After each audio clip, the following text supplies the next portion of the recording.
What's up? Well, after some technical issues and scheduling things, we are here having a conversation.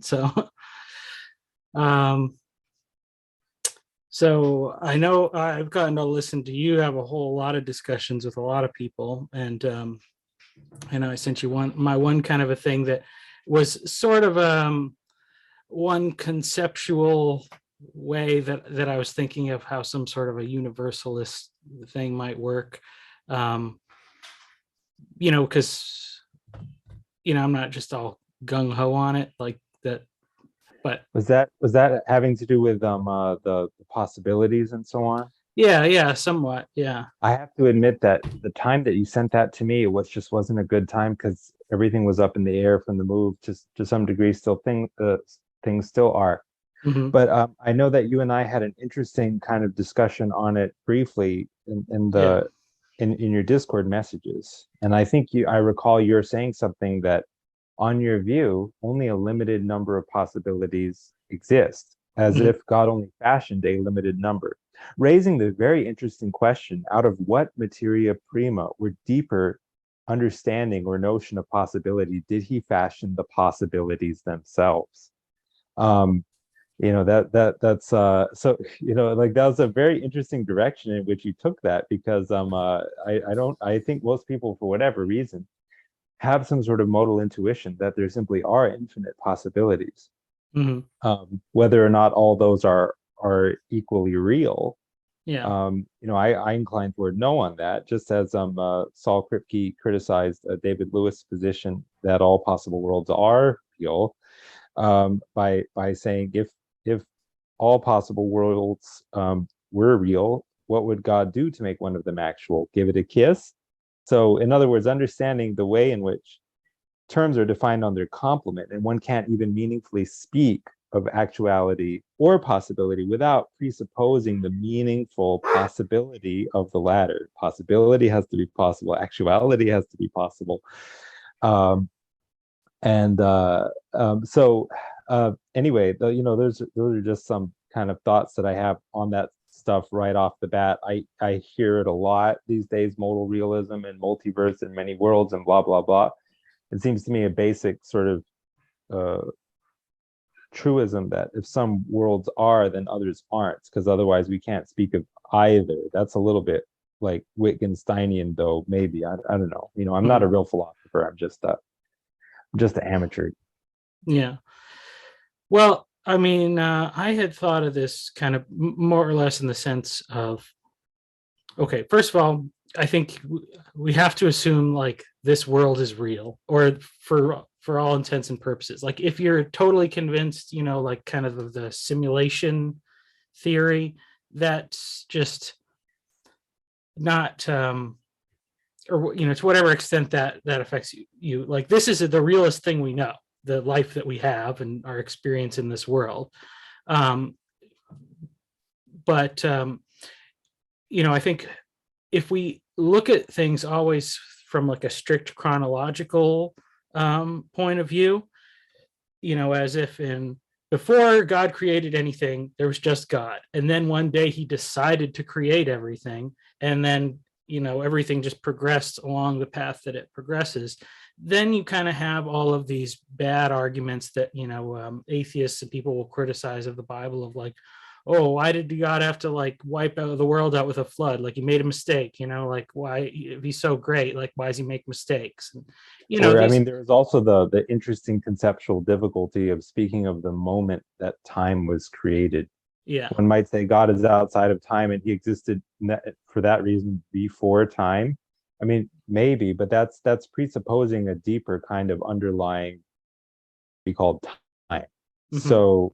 So that's very interesting too. I think that a lot of the way that people talk about God and his eternity as transcending time all too often simply smuggles in notions of linear time.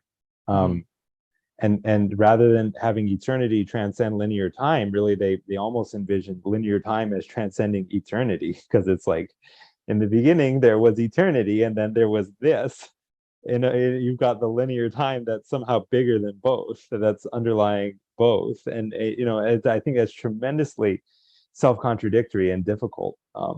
Yeah.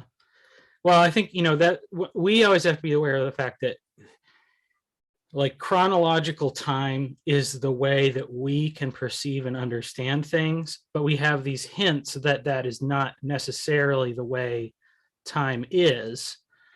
When we get into these concepts of God and his eternal nature, and knowing the end before the beginning and things like that. And so my kind of basic idea, and I was thinking about this because I've been involved in a lot of creative processes and things like that. And my thought is God has in mind something that he wants to create. It's not necessarily this world. What it is the new heavens and the new earth, and that's his ultimate vision of what he desires to create. But in desiring to create that, there has to be a way that you get from not having that to having that. I'm not saying that that's how it happens for God. I mean, but I guess use like a metaphor or analogy.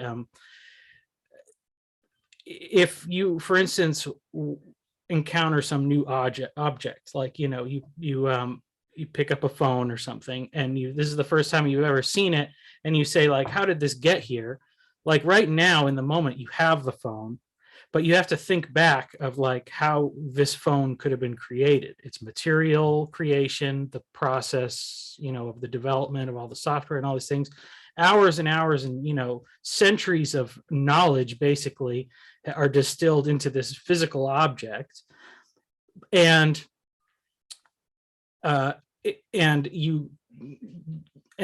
along that way there was a lot of trial and error. So from the point of it already being made, you could construct like one linear path of progress where all of the necessary steps to create that object were done without any mistakes or side trails or anything like that. But that's not actually how it was made. It was made through lots of trial and error and lots of random, kind of seemingly random, different paths. And this was also my way of thinking of this is like, so I spent a lot of time building furniture and things like that. And if you have an idea of like, oh, I want to build a table, and then you have to conceive of how you want it to be constructed. And Jordan Peterson talks about this, how like, the process of thinking is like, you're basically are in a way exploring like other possible worlds. You're considering different paths you could take, and out of hand you just kind of eliminate a bunch of them.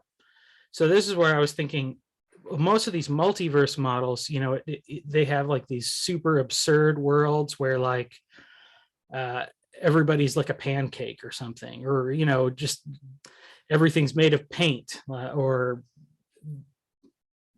just bizarre weird things. And that's kind of these little images that people imagine and they paint a picture of to show as a representation of this idea that every possible thing that could ever happen exists somewhere in some universe. But I think that God, being creative, really he has one end in mind, and he only imagines the paths that actually will result in that goal. Or he obviously, God can imagine all these weird, absurd things, but I think he just dismisses it out of hand because there's no use to him. So I would agree with you that God has a goal and an intention in mind, and I would even go as far as to suggest that God's consciousness involves a kind of time. It's not subject to anything outside him. His consciousness is self-relativized. One may even guess in rather the same way that yours and mine are. But the movement of God's mind bears description as a kind of divine time. And I would even tend to think that, because I'm actually kind of big on process. and sort of what you were saying earlier, I took down some notes to respond, but I would agree with sort of the singularity of God's creative vision. But I would ask, does not its being gain its definition from all those things that are excluded? One could not meaningfully speak of its being without speaking of all the things, or without understanding that in its place could have stood many other things, but it is displacing those possibilities. And that is what it means for it to be. That now and later exists in a kind of dynamic tension. Actuality and possibility exist in a kind of dynamic tension. And that what holds them together is this kind of welter. It's the present moment as such that it seems to have some duration, but you can't measure it against anything other than itself. Because once you measure it, you're measuring it as what it isn't, namely the past. The present moment is tremendously difficult to conceptualize. It has a reflexive, always sort of, it's like soap slipping, always slipping out of your hands. You can't grasp it. Um, if change is real, when does it happen? You can't pinpoint the time when it happens, and yet change seems to be the only reality. But it's real as this kind of ever-present impossibility. You know, Parmenides used to trip on that. It's like, how is it that change can happen at all? For what is, and what is not, is not. You can never get beyond this thought. Well, I think that somehow reality, ultimate reality, is a self-resolving paradox that gets beyond that. So it's tremendously difficult stuff, you know? I mean, I would agree with you, like if something comes into being, something exists, it's like there has to be a process. And because everything is related to everything else. And so there's necessity of a process, like a derivation, or like a relationship that it has to everything else. That's why the very interesting, well, to me, very interesting philosopher, to other people, just cancel him, shut him up, and you're evil for even talking about him or looking at him. Guy, Christopher Langan, he doesn't speak of aseity, or he does from a certain perspective, the perspective of something outside ultimate reality, which is definitionally impossible, because there's no reality outside ultimate reality. But to the extent one could speak of it, yes, that ultimate reality is ase, it's of itself. But inside itself, it's not that. It's self-created, which is tremendously interesting. Okay, so look at it like this: if you have like causal linearity, it's like, and deterministic, it's like classical theism wants to say that God created the universe, but he didn't have to. Yet the universe was necessitated by something. What necessitated it? Some creative intention. Fair enough. Was the intention necessary? You know, just a necessary part of God's nature, the specific intention to create this world? Because if so, then this world is as necessary as that intention, and is ipso facto as necessary as God. So we keep playing the game and deferring it, but if ever it's linear, it's going to be determinism all the way down if it's determinism anywhere. Does that make sense? The alternative is it has to be a loop. There has to be, if there's any contingency in the system, it immediately means a self-creative loop, the whole of which is necessary because it gains a kind of internal necessity from itself. Perspectively within it, there is contingency. I don't know how much sense that begins to make, but Lang speaks of a sort of self-relativized, self-creating God, who sort of created himself through a kind of like anthropic principle. Christ is like part of that. One might imagine that, in other words, humanity required like the divine or cosmic mind to come into being, but then that being in its way also, or that cosmic mind or the cosmos or the universe, it like, because for Langan the universe is God, but not just the physical universe, it's the real universe. It's self-containing. It's like the self-containing set of all sets. Everything real, the universe understood as everything real, is part of itself. The way that something can contain itself is itself a whole other deal. But I think he sort of appeals to the mereology of consciousness, which crucially always has two dimensions. You have like your state dimension and your syntax dimension. You have your space dimension and your time dimension. You have your information dimension, your cognition dimension, basically. And that's how something can be self-containing and not just be like this static circle. Oh, can the circle that contains all circles contain itself? No, because it's a flat two-dimensional circle. He gets around it like with a reflexive consciousness. But the idea is that somehow, just as the whole needs the part, and there's just as the part needs the whole also like needed the part. And so there's some kind of anthropic self-generating loop in here. I don't understand his thought because I'm not smart enough, but it's something like this. Yeah. And that would get to the idea of how God has an original humanity, just as humanity has an original kind of divinity. But obviously, this is very unorthodox speculation. Mm.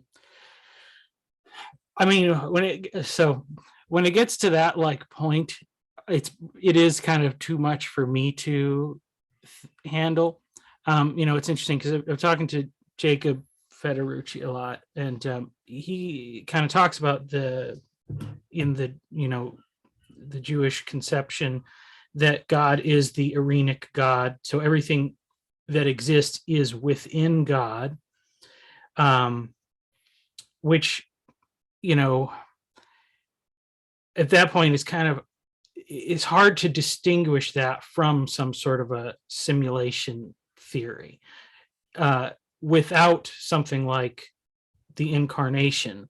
Because for Langan, God is a self-simulation, because you can say it's a simulation all day, all you want. Arguably, what's going on in here is a simulation. Yeah. The question is, what's simulating the simulation? If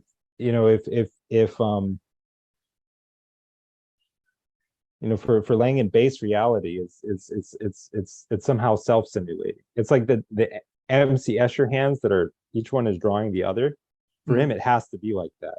And the essentially simulative nature of reality is because it's representational through and through. Langan is a kind of idealist, and so am I.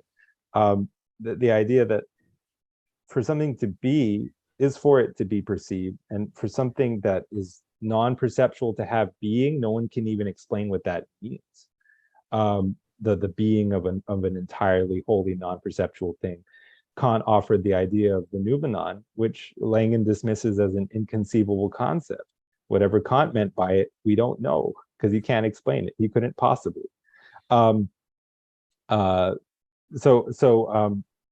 yeah, it's again, if we're gonna import ideas from someone who, according to other people, should be canceled and never mentioned, then ultimate reality bears description as a self-simulation. Well, I was going to say the next thing. So there's a philosopher that somebody on our little corner turned me on to. His name's Roy Clauser, and he's been trying to work out like a Christian view, a purely Christian view of philosophy that doesn't rely on, like Aristotle or Plato or some other kind of model before that.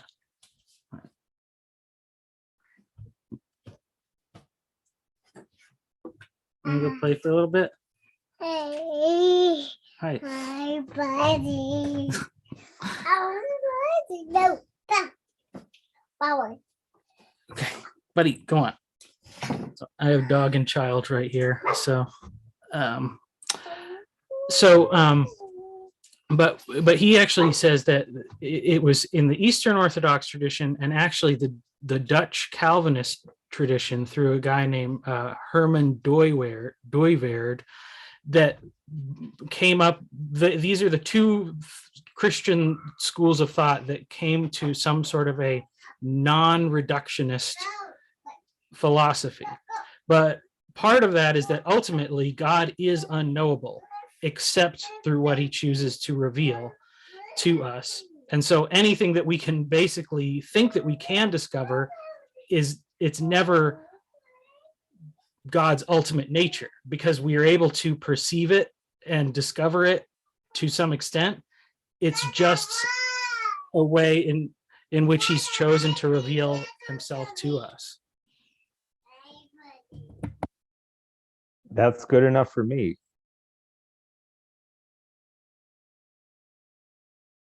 Well, I mean, I think that is very helpful in a way, because it gets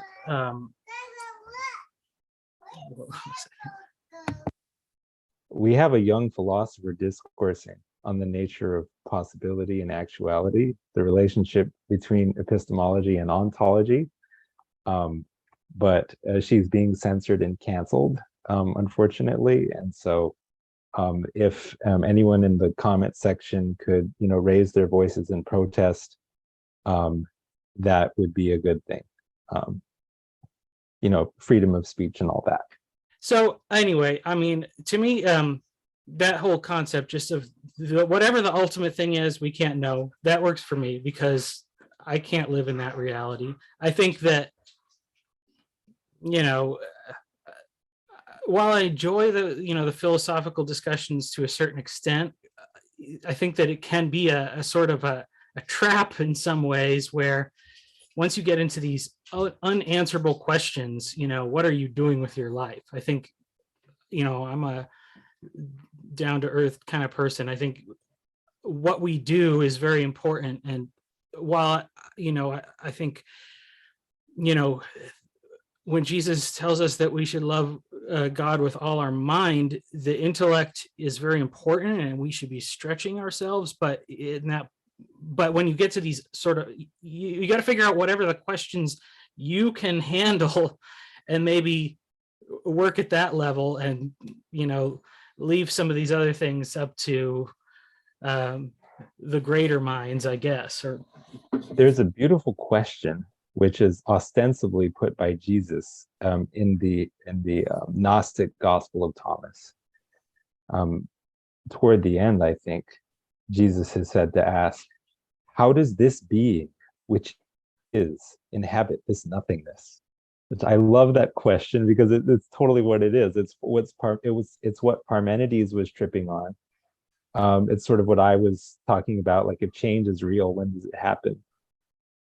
Ultimate reality is like holographic or fractal, which means that everything that is partakes of its name, is entirely to itself. It is all there is. It is devised. And so this ultimate reality that you and I inhabit, that you and I are, in a certain sense, describe it exhaustively is to write on water. Whatever you say will, by the very fact of your having said it, will become untrue. It's like to predict it is to alter its outcome, and to observe it is to change it, that kind of thing. Which, interestingly, is why I suspect some of the Bible prophecies are not true. And some of the prophecies that people are given in near-death experiences are also not true. But that's a kind of heretical, neither here nor there, kind of an open theist kind of thing, but not really. Kind of, I explained it as God, the present future is known to God, but the future is not, because it does not exist as this kind of static thing that can be known or not known. But so that's a whole tail off. That's a whole digression. But yeah, is it unknowable? Yeah, totally. Mm-hmm. Is it, what the hell is it? It's just what is it? What was his name? Ibn Arabi, whoever, the Wahdat al-Wujud, which is the mystical unity of being. If you try to close your mind in on it and define it, it's not going to be what it is. Si comprendes non es Deus. That when if you comprehend it, then it's not God. So yeah, so I mean, I think that's kind of everything we do in a way is working in models. And I kind of had, been thinking about, and I did a little video. I didn't get to really write it out. It was just kind of my thoughts, but kind of this idea of there's a symbolism of tents in the Bible, and like what a tent is that, it's a temporary structure because you need something for now, but it points to a future because it's by design not permanent. And that's kind of like, I thought that God first dwells with people in a tent in the tabernacle, and then in the New Testament, when Paul is out founding churches, he's supplanting his preaching by working as a tent maker, which is mostly just used as, this describes bivocational ministry. But I think there is something to that nature of a tent, in that, and I would say, I'm far and away Protestant, in the sense that as a Protestant, I feel like I can draw from any tradition, and they're all good and valid in that they worked for a time and a place, and they can change and adapt and work for times and places. But when you try to turn a tent into a temple, then it loses some of the utility of being able to work for people in a particular in many times and places. So I kind of think of that as a way of just whatever we're doing here, we're always dealing in models and in analogies and metaphors, but it helps us to figure out how to do what we're supposed to be doing while we're here. Well, that's I think, I mean, I find no fault in this, man. I can't find any fault in what you just said. At the beginning, you mentioned how you could see some kind of support for universalism from some sort of modal realist. Well, no, not even quite, but that essay on the imagination and possibility that you read, and which I did try to listen to, but I tell you, my attention span is very limited at the best of times. And because I really have a rather severe form of ADHD, as well as a sleep wakefulness disorder, which caused me to just space the hell out for like long periods, which I just call that vegetating. Something like what I imagine dementia to be. And I will absolutely just lose my thought in mid-thought. But I was wondering, what did you think? Because universalism, universal salvation, and whether one can assert that within Orthodox Christianity is pretty much an obsession of mine. It has been for 2 years. So I'm wondering what you think of that, if you have any thoughts on that.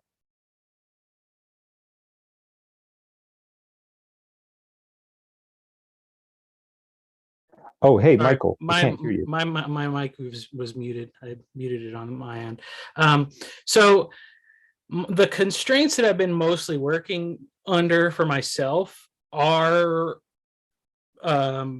typical kind of Orthodox Christian thinking in a lot of ways. I mean, I had grown up in a Reformed congregational background, so pretty much Calvinist, although my dad distinguished with some, he would consider others to be hyper Calvinist, that were very focused on, the 5 points and things like that. But then I spent a lot of time working in a free will church, a Pentecostal church that had more of the free will type theology. And within those both, to me, I wrestling with that, have landed on the Calvinist side, more or less. I'll say I'm Calvin-ish. Nothing is, I want to commend you for that, because I think that the real debate, soteriologically and eschatologically, is between Calvinism and universalism, because Arminianism posits, I mean, if you look at it logically, the way that Thomas Talbot does. So this is not a theological designation as much as a logical one. There's a triangle, there's a trichotomy. God is willing that all shall be saved, but not able unilaterally to effect that. That's Arminianism. Logically, I know there's Arminianism, this specific thing is like, I'm not just saying for our purposes, let's call Arminian any position that says God is willing that all shall be saved. He's just not able of himself, or not, based on his nature, he's not coercive or something. Or for whatever reason, he can't do it without violating free will in a way that would be unacceptable to effect the salvation of all. Then on the other side, you've got God is surely able, but not willing for some mysterious reason to bring about the salvation of all. And then you can look at a lot of Calvinism and Reformed theology like that. Not all of it, because some of it does envision universal salvation. And maybe some of it is just arguably not very different from Arminianism. But then on the bottom of the triangle, you've got universalism that says that God is willing and able, hence all will be saved. And I think that the Arminianism posits this kind of chimera, this completely incoherent and impossible thing of the free and fully informed choice to be forever separated from God, which is final and irrevocable. It's like, to me, one of those adjectives isn't going to isn't going to be there. I can expand on that if you want, but I that's my way of saying that I think the real debate is between those who acknowledge that if you're forever separated from God, that's a God thing. That's not a thing that you are able to do of your own. Yeah, I would agree with that. And that was like, so I mean, wherever that may be, I think it must probably be only in very limited, extreme circumstances. Maybe it's just the devil, or the devil and the Antichrist or whatever. Um, because because I lived wrestling within this, because clearly I see these people for whom, and I guess I put myself in this camp, the understanding the Bible through the kind of Calvinist lens, it just makes so much sense. God is revealed to them through that way, where for many others, this free will kind of concept was like the thing that drew them to God. And clearly, in my experience, I say both these people are genuine lovers of God, passionate about the gospel. So I kind of like, okay, well, actually, it makes sense that God would actually not make it either or, but it seems like either or to some people, and it's sort of a both and. So I'm always kind of trying to make a both and instead of an either or when possible. I can't remember. I like that. I like that. I also like what Ian McGilchrist said, where we need a both and, of both either or and both and. That was actually something I had said verbatim before I heard him say it. The I don't remember who it was.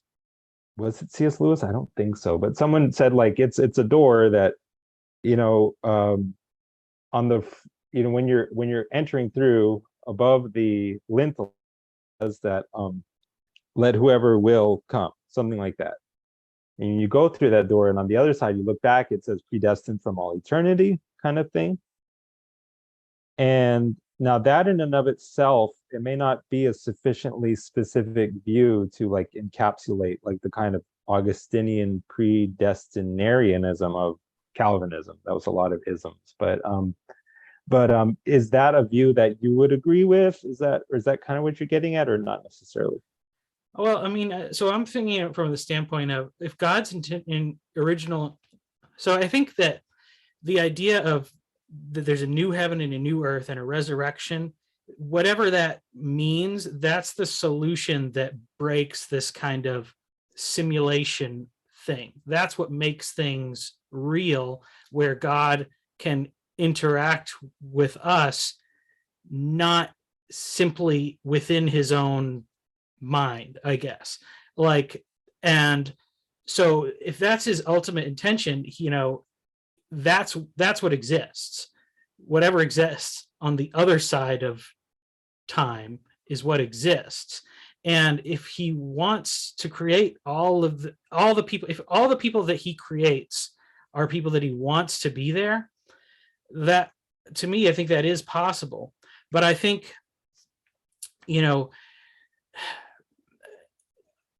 there is this thing of, I think, like, I want people now to be Christians, because I think that knowing Christ in this life is the thing that makes this life better for you and gives it meaning. Like, I don't see what the point, I only think there's Christianity or nihilism ultimately.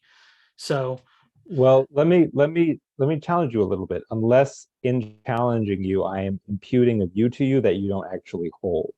But I was watching a video the other day, and it was an atheist who knew a little bit about Reformed theology, and he knew that the person he was disputing was a Calvinist, and so he was being a pain in the ass.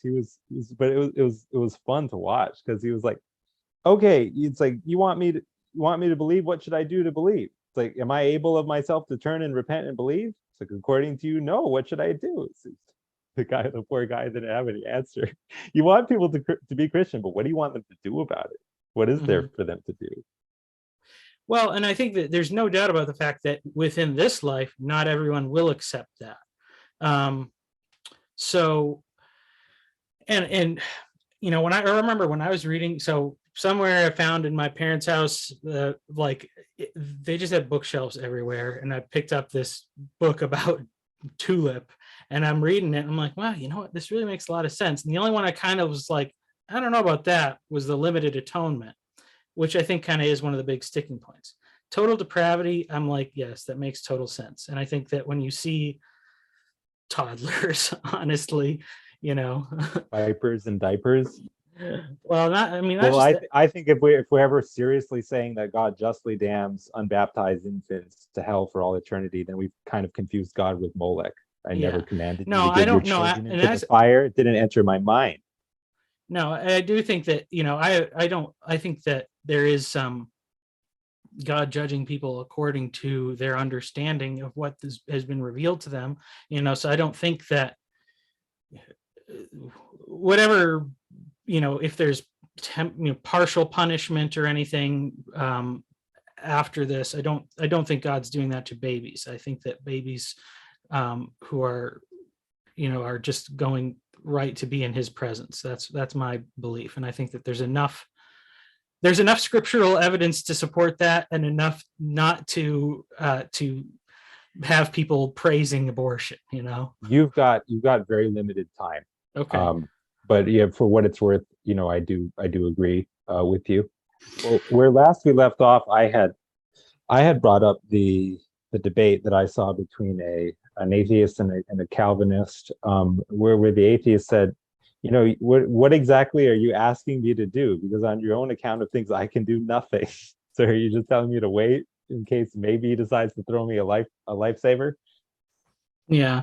Well, and But you want everyone to be Christian because, as far as you're concerned, it's Christianity or nihilism. The question is, what can they themselves do about that? well, I mean, I think that so there is this thing like saying, you can get into this philosophical tunnel of just, did I have every choice you've ever made? It feels like you made a choice, but how can you know? You can't go back and make a different choice. So maybe you couldn't make the choice, and so, but for all intents and purposes, we all live as if we have some choice in our actions. And interestingly, May I just say one thing about that briefly? Because Calvinists always say that, and it gets my goat, because it's like, when you say, well, how is it just for God to damn you for decisions which he, in his meticulous providence, was ultimately, the sovereign power behind? And they say, well, because of compatibilism, just because everything is determined doesn't mean you don't have a kind of free will, for the exercise of which God may justly damn you. It's like, okay, no, but even for the sake of argument, okay, who gets the credit for your good deeds and or your faith and your ability to believe? Well, that's God, because suddenly compatibilism and its whole illustrious philosophical pedigree go right out the window. It's like, what is that? I don't know. It's just, it's just heads I win, tails you lose.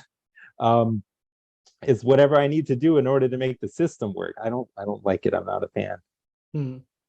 Well, this is where my kind of idea, that's part of the problem that I think could be solved with this kind of a concept. Because, as I say, for all intents and purposes, it seems that we do have control of our choices. We all live that way. And the Bible clearly holds us responsible for our choices as people who know it and read it and are trying to do God's will. So that's the only way you can live your life. You can't, and this is where I would say my dad would distinguish between that's a Calvinist would live that way, and to act as if you have no choice whatsoever, that makes you a hyper Calvinist. And I even remember one guy who was a pastor, and his son was going to a Christian school, some people I know, and the principal said, like, aren't you like, and his son wasn't serving God or whatever, and the principal said, like, aren't you worried about your son, like that he's not serving God? And the pastor said, maybe my son's not one of the elect. Like, and it's like, wow, that's really John Piper, he yeah. wrote that before his own son Abraham Piper became an apostate. He's, it may be that God has not chosen my sons for his sons. Yeah.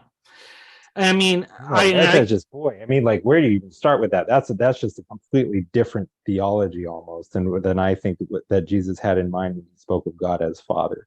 You know, yeah, if your child asks you for a gift, will you give him if he asks you for bread, will you give him a scorpion or a stone or something like that? He's like, and you're evil. So how much more will the Father of lights give you a good thing? And so then the question is, well, he's not the father of all. Um, it says Jesus is the son of, well, I guess it says son of Joseph, who's the son of, so all the way up to Adam, who's the son of who? Son yeah, of God. yeah. But we're still gonna argue that no, he's not the father of all. Um, I created some for destruction. Or like Mark Driscoll says, God just made some of you to be matchsticks. Sorry. Yeah. What do you do about that? Well, so this is my thinking, because so I would say we have to live as if we do have choice. That's how we all live. That's the right way to live. But clearly, there's some things we don't have choices over. You didn't get to choose your parents. You didn't get to choose where you were born, the century, the place, any of this stuff. And all that stuff has a profound impact on what you can and can't do with whatever choice you do have. Because this is where you get into this problem of all people being free will. Is that how can God do anything except by miraculous interaction, which is him imposing his more powerful will on events? Because, oh, this person was going to be the greatest evangelist of all time, but a drunk driver decided to kill his mom or something, like while he was in the womb. Like that's kind of so God, in his omniscience, has to know some things. And so my kind of conception of this is he's placed all the people where they are throughout history, or whenever he starts it, Adam and Eve, he's looking at all the paths and all the choices and all the things that are going to be, and that's where everybody is. And within each of those people's in their lives, and this is a mind-boggling number of things, because in every second, every person has many choices that they could potentially do. But in our choices, what do? We reject the absurd choices out of hand for the most part. At any minute you could decide, I'm going to drive my car into a wall, but you don't do that. But you notice, with the exception of some weird kind of like appel du vide choices, like maybe I should drive my car into this wall. Yeah. For the most part, those choices don't even enter your mind, Yeah. right? What if instead of talking to Michael, I did a silly dance? Right. It is not something that normally occurs to me Mhm. when I'm talking. So that's just interesting how there's some filter that's automatically screening them out. Yeah. But Oh, I think we're probably all a little timid to admit it, but I'm thankful Jordan Peterson, in his Maps of Meaning, in the introduction, I didn't even get that far, but I did read the introduction. But he talks about this story about how he was like in a class and he had like this impulse to stab the kid in front of him with a pen. And the thing is that, okay, yeah, I've had those weird things too, but I don't take them seriously at all. And that's the thing. So like somehow, like in our brain, we do get these weird notions. So we've imagined it. So it is in a sense possible, and we kind of realize it's possible, but we don't do that. We limit our choices to a smaller range. And yet there are also some things that seems like there are miracles. So there are times when God does do things where, stopping Saul on the road to Damascus, it was God's choice of intervening at that moment because he wanted him to do a different thing. If he had not done that, he would have kept going in the path that he was on. And that was the moment when God decided he needed to intervene to cause a change. And, you could say that about any miracle, big or small. And this was actually a really interesting one. I remember I was reading The Hiding Place, and Corey ten Boom is talking about how she was asking some official for who was able to get them ration cards, illegally or whatever.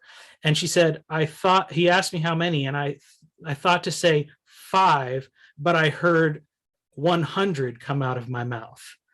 And it's like, that wasn't what she wanted to say, but she said that, and that was God's plan for that moment. And that was, so those kind of things are there. And so ultimately, I think in the sense that as a Christian, I believe God does want people to know him here in this life for the good that they do in this world and the things that they accomplish. Some of getting some people to that place happens because of other people not making that choice. So when we look at like people like Richard Dawkins, and he's many people have probably been influenced towards Christianity because of his rejection of Christianity. So there are these sort of things. So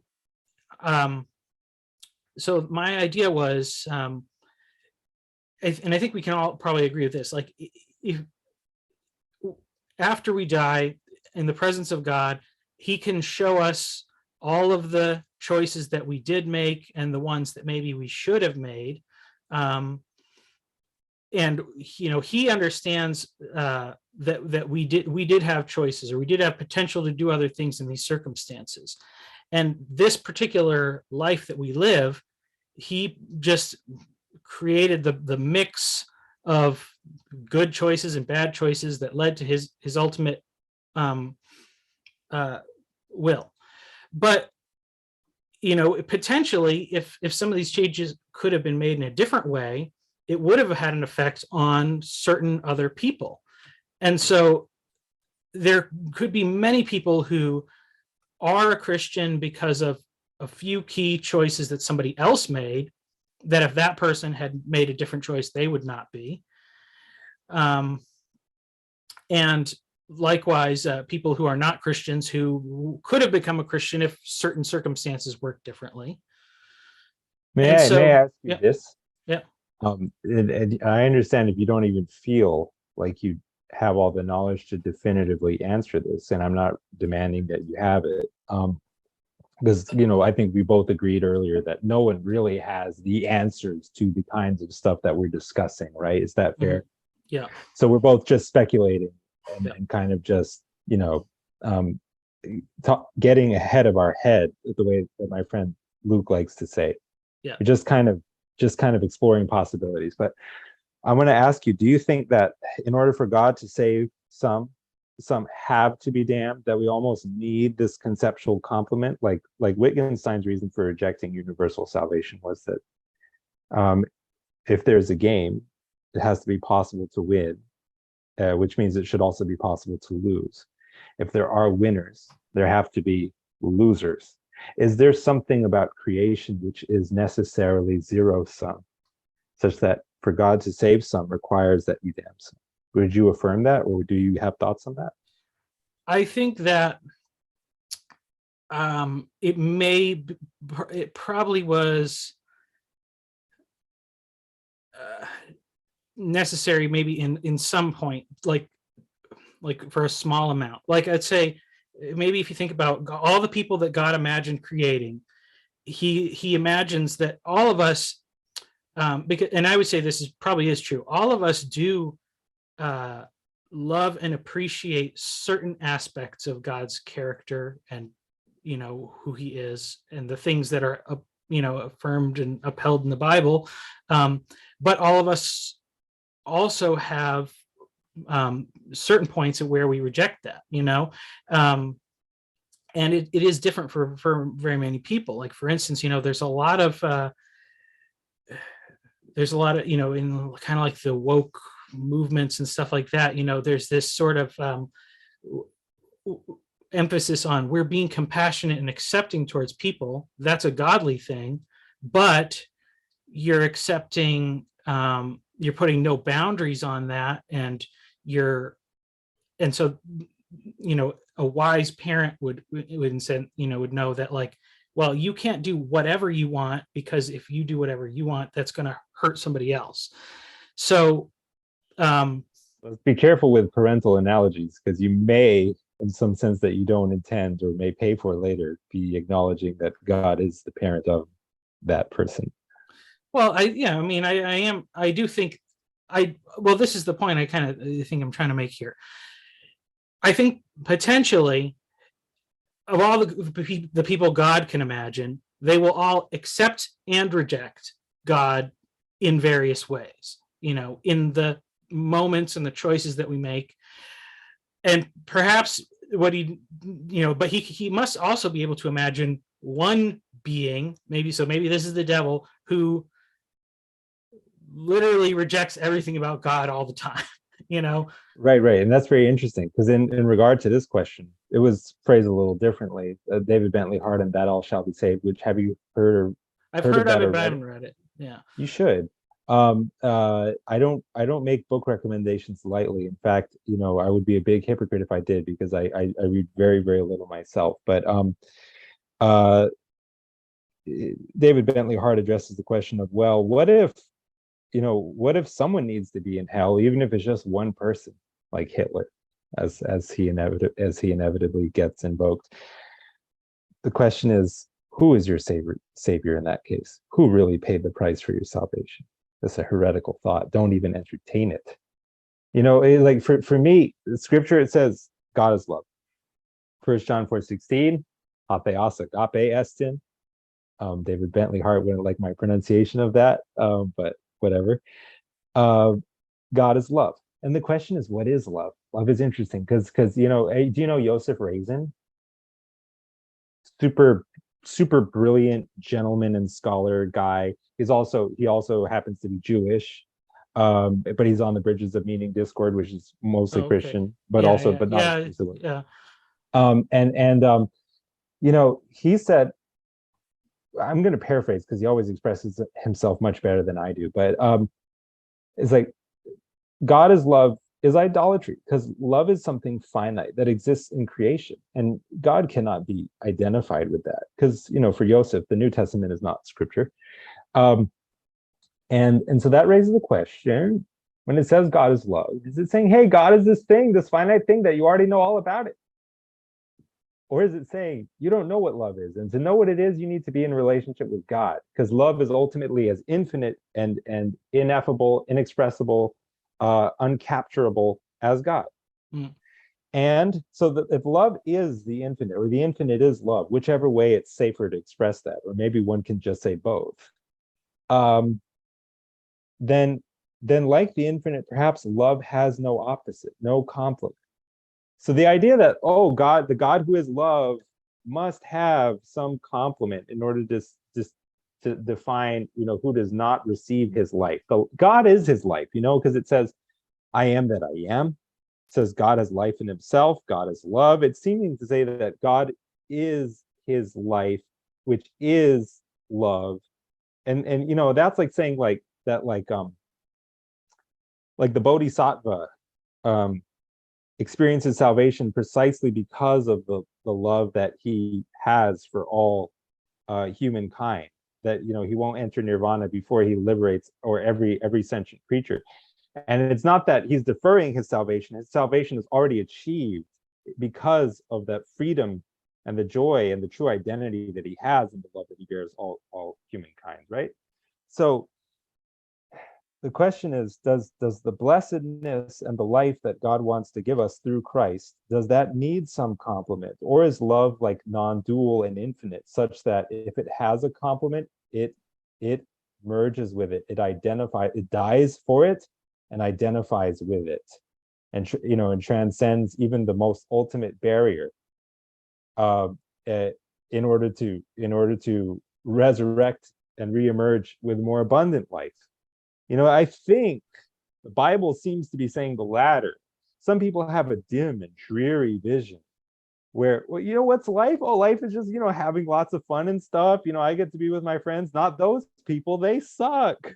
They have to burn, but what was Jesus talking about in the sheep and the goats? You didn't visit the prisoner. You didn't give to the poor. You imagine your blessedness will be being forever set off from and favored over the imprisoned and the poor in spirit. It's just like, what is this? Is this even the gospel anymore? but I'm being sharp edged here. Why? Because I didn't sleep very well. Woke up on the wrong side of the bed. And I haven't really thought these things through super well. So like I just express them rhetorically because I don't really know how to like precisely like lay them out logically. But I don't know, just do you have reactions to that? Or just like, you know, Well, I can see where you're saying how like, oh, that in a sense that would make like the devil the savior in a way. Um, in its necessariness, or necessity. But you know,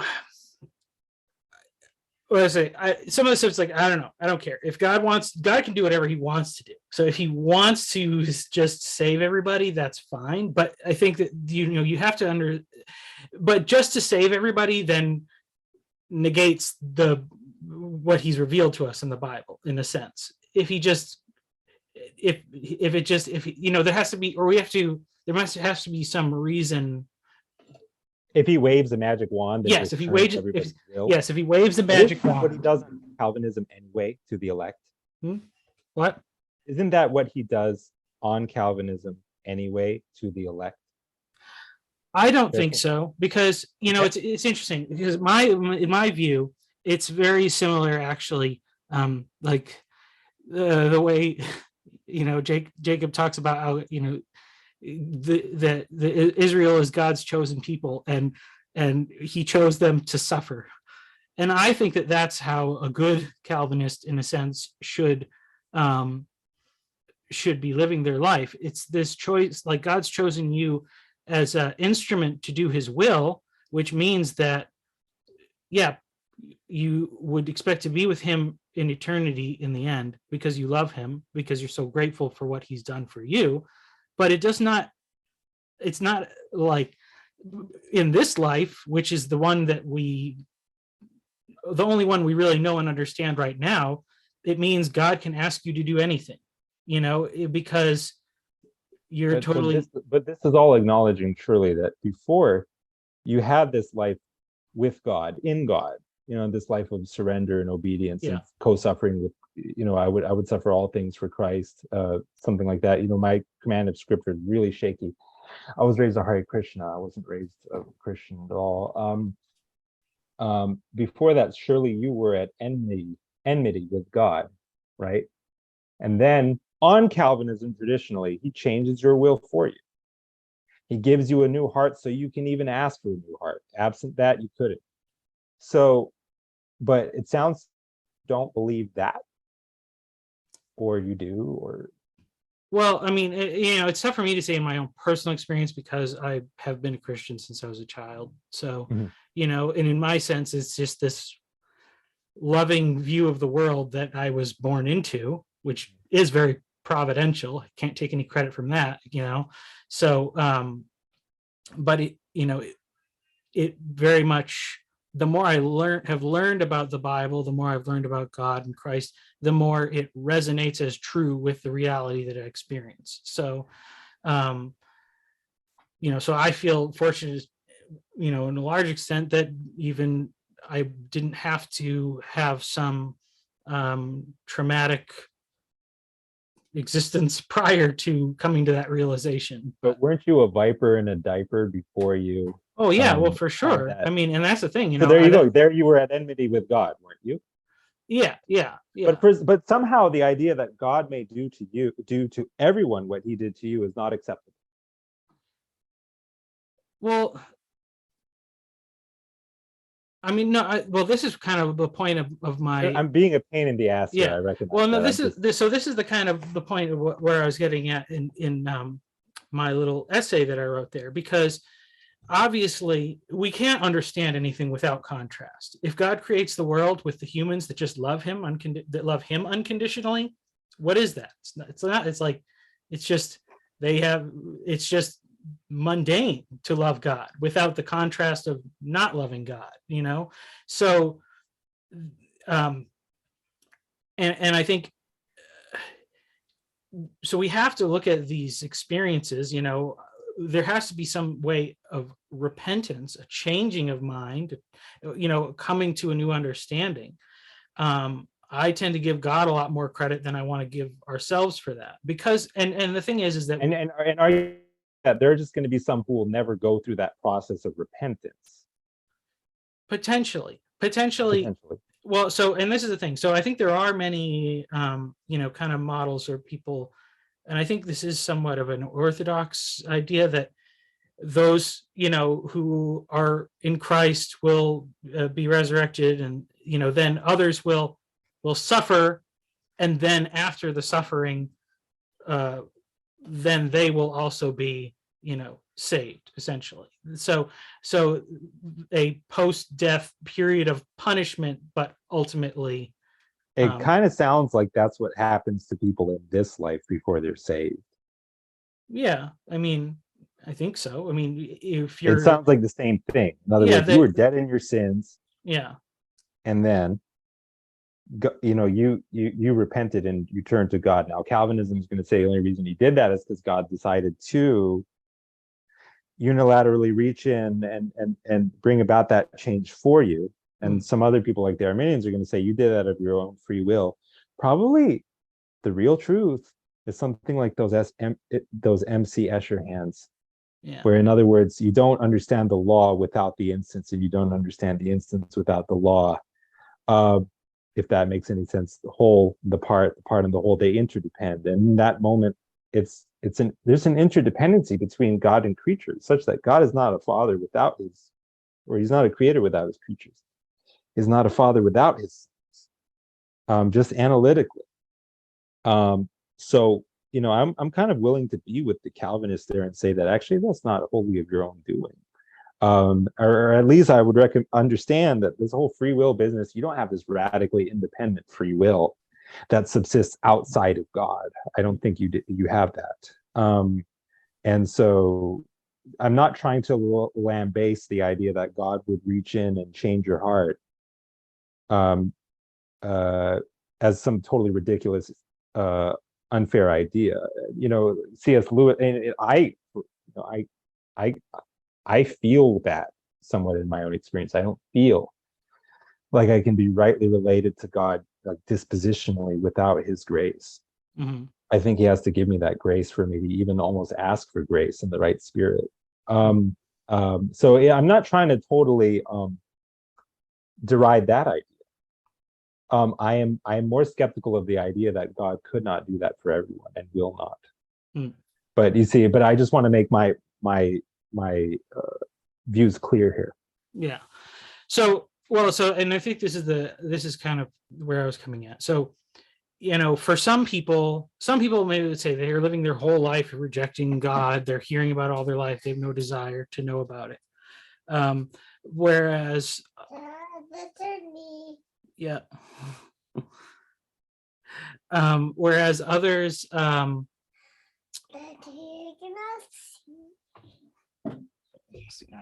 want to say hi? Hi. Say hi.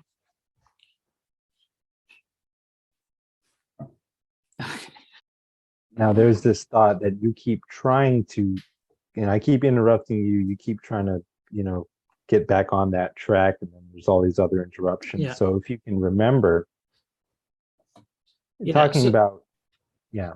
So essentially, we have to understand, like, whatever choices we've made, you can imagine, or God can imagine, what would have happened if you had made the other choices. And I think this is where I kind of talked a little bit about how, there's been a lot of like science fiction movies that have talked about this idea of, like, what if somebody goes back in time and changes something, and then there's various views of, well, like, in the time machine, it's like whatever he's always trying to go back in time to save his fiance or whatever, but everything he changes, something else causes her to die, because like that was a fixed thing that can't be changed. Whereas other, like Back to the Future, they go back in time, they make a different decision, and it creates an alternate timeline. And so I think, but that's completely separate. It's completely separate from our timeline. And in that one, they're able to resolve it, but sometimes it's like, no, now you're just living in another timeline. It's interesting because in science fiction, they really do kind of flesh out a lot of these sort of what ifs in interesting ways. But I think we have to assume, suggesting that in the future might be such that some eventualities are fixed, but not all. Is that what you're suggesting? Well, I think that what is fixed is that whatever is in the new heaven and the new earth and all that entails, I think that's fixed, because I think that is what God's original point of creation is. And what we are existing in now, in a sense, is working through the prototype. But there might have been many prototypes, because for all of these different points in history, and since God's infinite and unlimited, it could be down to every choice you make of, what you order for lunch, or what, just the most mundane choices. God can imagine all of them. And so the amount of potential, parallel worlds is, in a sense, it's almost limitless, because I'm saying he does, I think, reject out of hand the absurd ones, like ones where no people exist, because that seems to be the goal of this endeavor. So that's where I think it diverges from kind of the science fiction models, ultimately, because it may be that there's an infinite number of possibilities, even barring some. So, have an infinite set that is properly infinite, but it's only whole numbers. So not every. So that's a big fallacy that people commit when they talk about the kind of many worlds, and that if there's an infinite number of universes, which is kind of silly because universe should already properly be singulars, because they talk about the multiverse, and the multiverse becomes what was originally meant by universe. But if there's an infinite number of worlds, that means every possibility is realized. It does not. Any more than there being an infinite set of numbers means that every number is represented within that set. There are going to be numbers which are not in the infinite set of whole numbers. So, it could still be limitless, even if it's not containing everything. Yeah. Okay. Well, excuse me, it could still be infinite in some quasi-numerical sense, despite not embracing every possibility. Yeah, I think that sums up my thinking in a sense. So all of there's an infinite number of ways that this world could be and could be created, that doesn't require a bunch of weird, absurd, universes where everybody is bugs or something like that. So within the choices of what God desired to create, he did imagine all the potentials.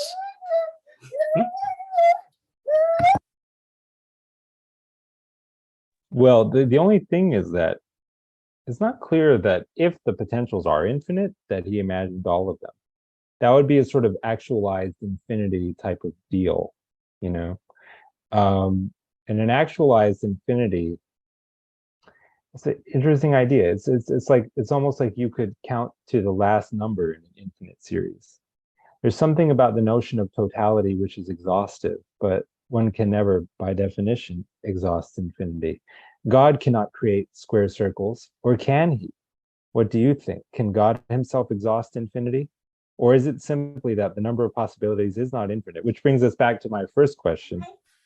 He fashioned the possibilities, a finite number of them, but out of what more fundamental possibility or potentiality did he fashion the possibilities themselves?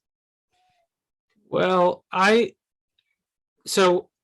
going to say, when we get to the sort of outer limits of this kind of conceptual thinking, it's not necessarily as interesting to me. Or what I would say is that I'm gonna say this, like, this is the central reality, or it seems that way, at least to us being in it.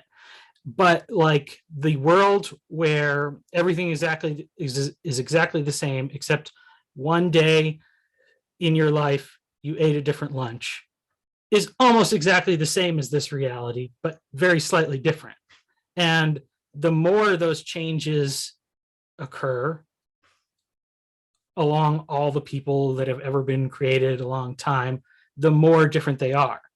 And this also changes over the course of history as we understand it. So our choices, we don't know how much future is left, but our choices are never going to be as impactful as our grandfathers or great grandfathers, et cetera, which makes sense in a way because Adam and Eve had the most profound impact through whatever they chose, because their choice affected literally everyone that came after them, whereas my choices only really affect whoever comes after me, and that's a much smaller amount of people. So the possibilities for my choices are less. There's also more people as time goes on, population increases. So if you were trying to like work this out on a computer, it would be impossible probably. But it may be that your own choices ultimately create as many ripples as Adam's and Eve's did. Whoever exactly they were they Homo erectus and Australopithecus afarensis, respectively? Were they loose? Was Eve Lucy or something like that? Or that whole question. But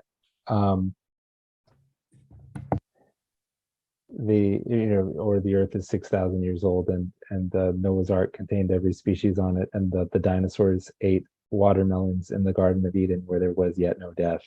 But the dinosaurs existed at the same time as human beings, or something like that. But I'm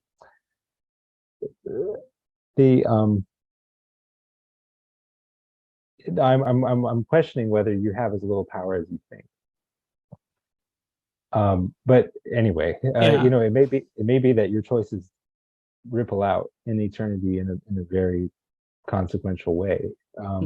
Just as much as theirs do. I'm not sure. So I guess I can riff here a little more, but well, I think the kind of question is trying to figure out is like, if something is imagined by God, like we kind of differentiate between like real and imaginary in a sense. And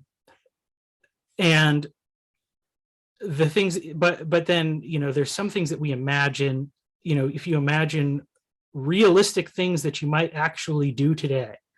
Right. But I think what you're getting at is, for God, what he imagines is real, is what we experience as reality, correct? Yes, but the imagined is still set against some backdrop or complement of what is not imagined, right?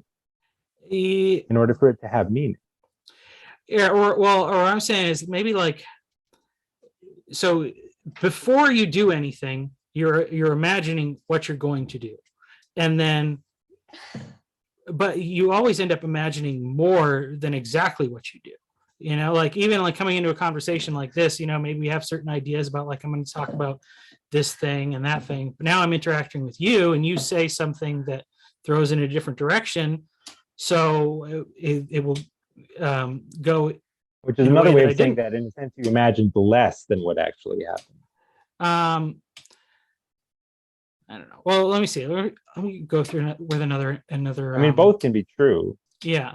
It seems to me that very often it's like I imagined one thing. What happened was not one thing. It was a million things. Mm-hmm. Well, I'm going to think of another analogy. Like, if you were like drawing a picture or something, you start with a blank page, you can imagine any drawing you want, and you may actually imagine a specific image in your mind, but maybe you have a limitation, depending on how good you are at drawing, of how well you could represent that on the page. And at some point within the process, maybe you realize that early on, because you've already drawn some lines, and those lines are not exactly how you imagine them. And then you start, but that part that's already on the page is there.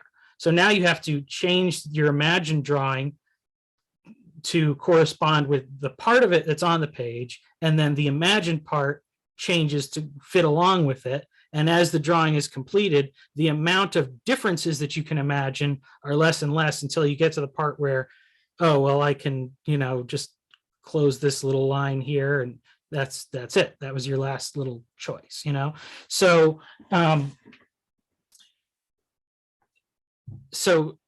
but in that scenario, here's the absurd thing of like, anything that's not drawing a picture, because that was the goal that you set, was to draw a picture. I mean, you could say maybe you decide to tear it up and throw it away because it didn't come out the way you want, you know? So,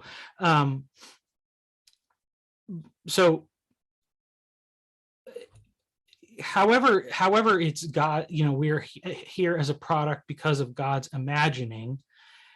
And you know, in this way, maybe, you know, a simulation is a good analogy, because in a simulation you're setting parameters, but you're giving all of those parameters, which would be the people or whatever, some amount of control that is not specified. So, and then you play it out, and that could play out a lot of different ways, but you know, not everything is possible.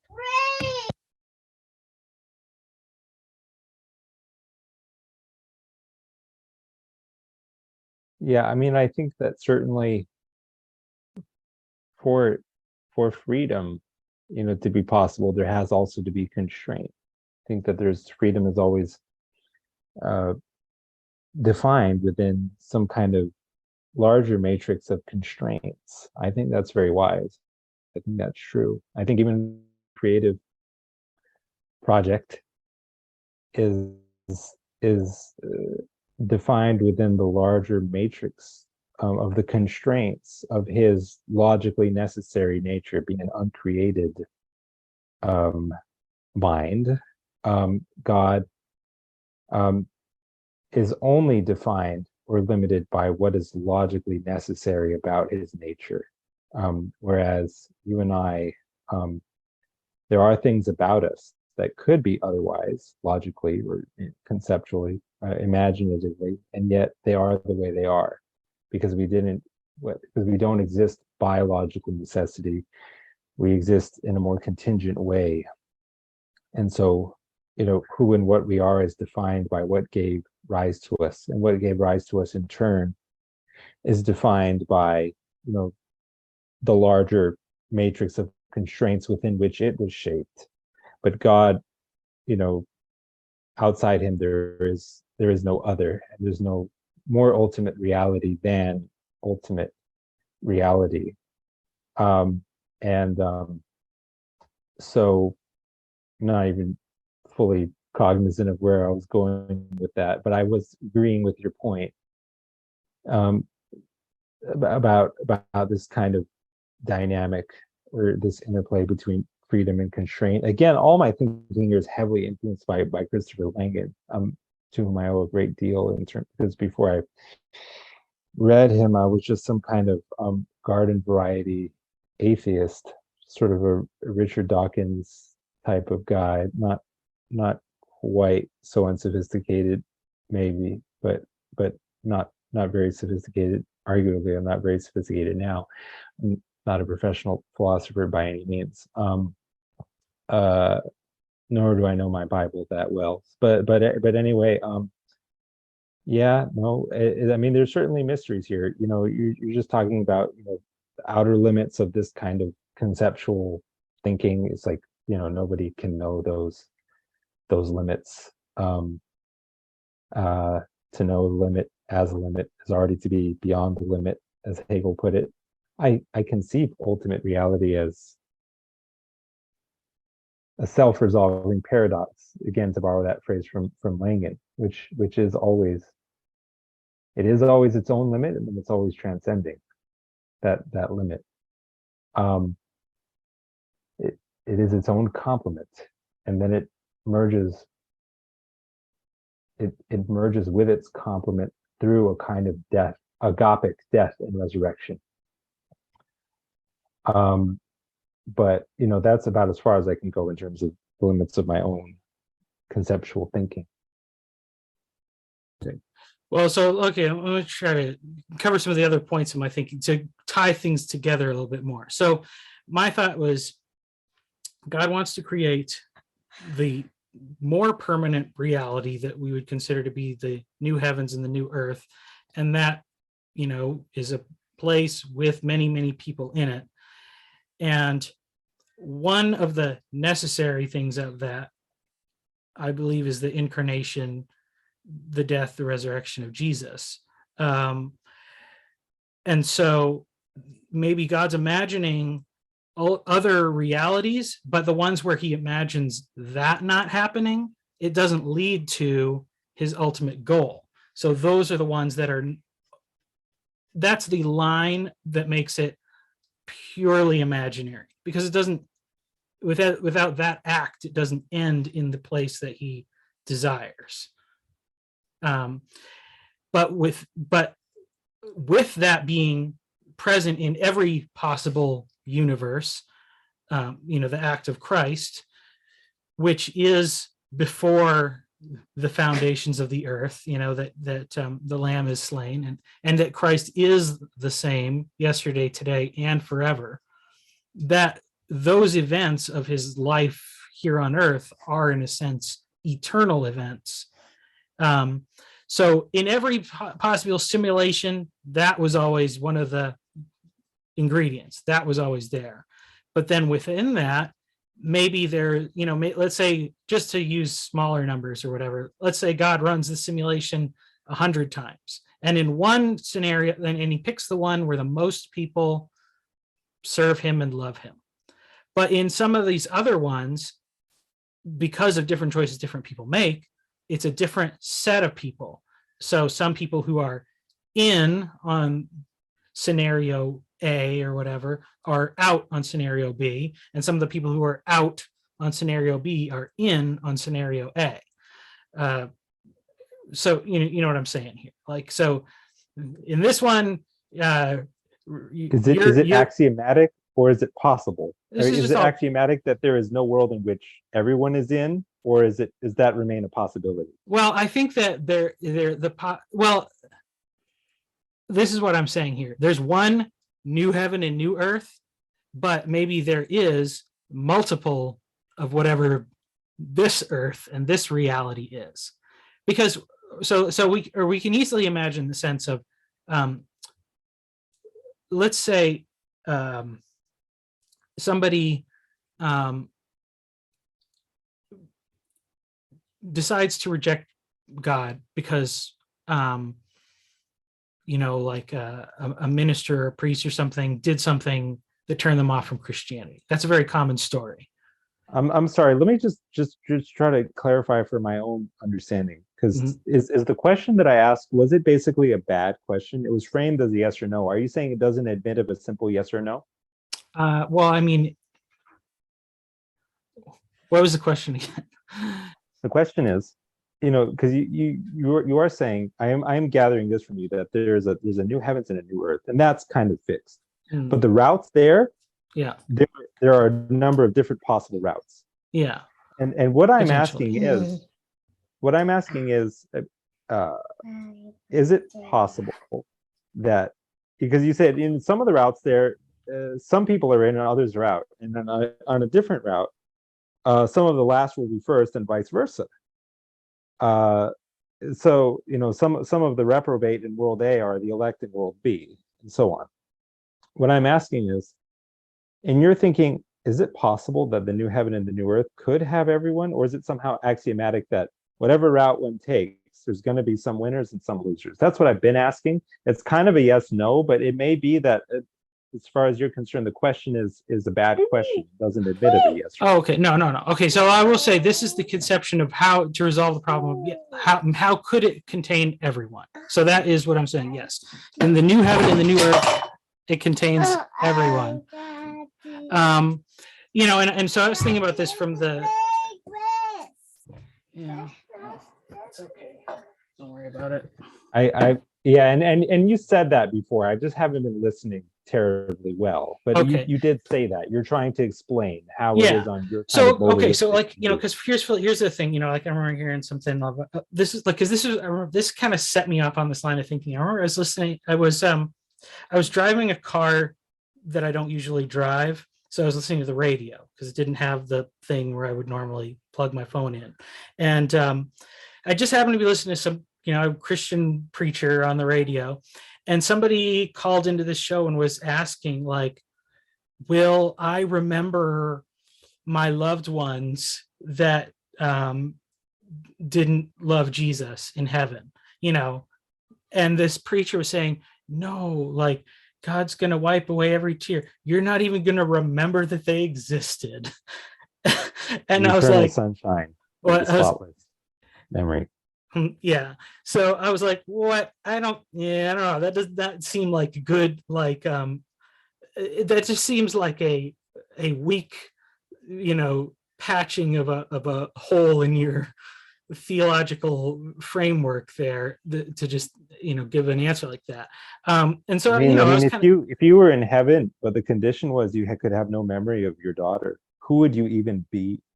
In yeah. David Bentley Hart's terms, you wouldn't be Michael. You would be some anonymized essence. Mhm. Whatever was there would, it wouldn't share the same solar essence as you, because in your essence, in your soul, you are crucially defined by your fatherhood of your daughter.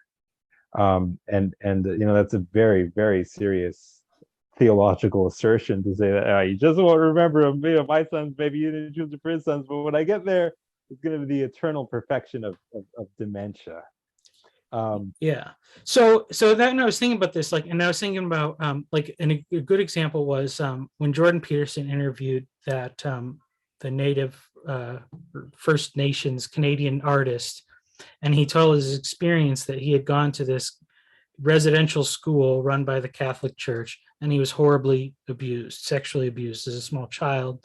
It caused all this confusion, terrible, terrible things. We hear these stories happen. And he said, I want no part of their Bible. I don't want anything to do with their Jesus. And so it's very easy. And so to say, like, well, because he rejected Jesus, he's going to hell. That's terrible. And I don't think that's true. It's very easy to conceive of that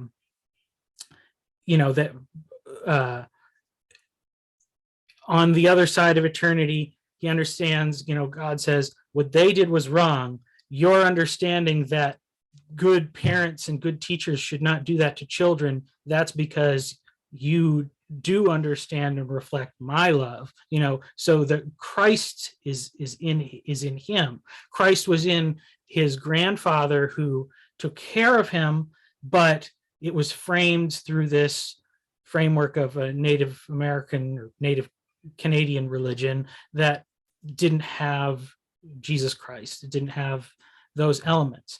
Now, we would say that in my conception, what would make that possible is that what Christ did, and he could understand that after he died. But or even, and that's kind of an extreme example, because the chance of, but or just to have some imaginary loved one who, for whatever reason, heard about God and rejected it. And a lot of times these people are not rejecting, but saying, no, I reject this because I want to be a selfish humanist and do everything that I want for my own pleasure. Like that kind of cartoon character of the evil rejection of God very rarely exists. Most and see, the thing is, one can't. God is the highest good, let's say, in some objective or transcendent or ultimate sense, such that he is the highest good, whether you realize it or not. Which means that if you could really see him in his perfection for who he is, you wouldn't reject him. So it follows that every God that you reject is a false God and an incomplete understanding. And that's why I said at the outset that whether you're eternally separated from him is not a thing which it is in your power to effect. That's a God thing. That's not a you thing. So that's why I said it really is universalism or Calvinism, because every God that you reject is a false God. It is not, no man has seen God at any time. It's not the true God. So this is where it gets to a weird point in my conception. So let's imagine, so we can clearly imagine that God can show how anyone was mistaken and how they were not in fact rejecting Christianity, but they were rejecting some sinful, unchrist-like thing about what they were being presented. In fact, like, from what I understand, there's a lot of people who simply reject Christianity because of the concept of God sending people to hell. And they say, oh, well, if God didn't do that, then I would be willing to listen to you talk about it. So, that's a very, strange sort of scenario. But so we can easily imagine that God could correct our faulty knowledge and show us the true understanding of what's real. But how would he do that? And I think potentially one way is that he could show us a version of our life or whatever where we made different choices. But potentially he could also conceivably show us a different version of our life where other people made different choices. And if somebody is not a Christian because of somebody else's choices, because of abuse or just misrepresentation or something like that, then if we imagine another world where those choices didn't happen, and so then that person has a clear path to hearing and acknowledging and understanding that God loves them. When you get to heaven or whatever, if you have a loved one that rejected God and then they're there, is it because God showed them why they were wrong? Or is that person, in fact, your loved one from another world where different choices were made and put them on a different path? That's kind of my weird kind of a conception of it. And in some ways, it's like, because if one person did one thing different, and that means somebody would love God that otherwise doesn't, like, then God's hand tied in a sense from saving that person because of this other person's choice. If you want to take the conventional kind of thinking about why some people are saved and others are not saved, so that was like my kind of conception is, how real or not real are these other worlds? Like, is there a world where Richard Dawkins is a Christian? Like, and maybe there is, but because Richard Dawkins isn't a famous atheist, there's actually less people that know about God in that world or something. Well, I mean, my own rather simplistic and straightforward way of looking at it is that if there's a multiverse of possible worlds, that multiverse is the universe. Mm-hmm. And all those denizens of the different timelines, if such they may be called, are really just numerically distinct individuals. And it's God's choice again whether he wants to reap the harvest of all or whether he wants to lose some in the eternal trash fire. What I'm saying, in other words, I tend to think that the me from some other timeline, except I was born in Finland or something, is not even really me. I'm sort of with the Spanish philosopher Jose Ortega y Gasset when he said that I am I and my circumstances. Yeah. Well, but that's what I was saying. Like, the you that was born in Finland, that's a different thing, because being born in Finland is something you have no control over. Well, it's also like what Saul Kripke said. I think maybe this is the second time I'm quoting him, but he said, not that I'm a great reader of Kripke or anyone, but he said that the essence of an individual is its origin, which is quite interesting because it's raising the question of whether my parents would have to be in Finland. I mean, presumably, yes, for me to be born to them in Finland. But would that anyway, I'm sorry, this is a speculation that might be irrelevant, but I tend to see that multiversal denizen as a numerically distinct individual from myself, for whom the same question really just applies just as much as it would for a twin of myself that I have here in this world, hypothetically, even though the reification of possible worlds, on this conceptual framework requires me not to be speaking of this world, but of some other. But if we take the possible world where I had a twin, the same question would stand. Is he saved or is he not? And does God want us both or just the one? That's the simple level that I'm operating on. Yeah. Well, I think maybe I would say whatever you are as a you, like there's probably not multiples of you, because like let's say whatever that means, there's just one you.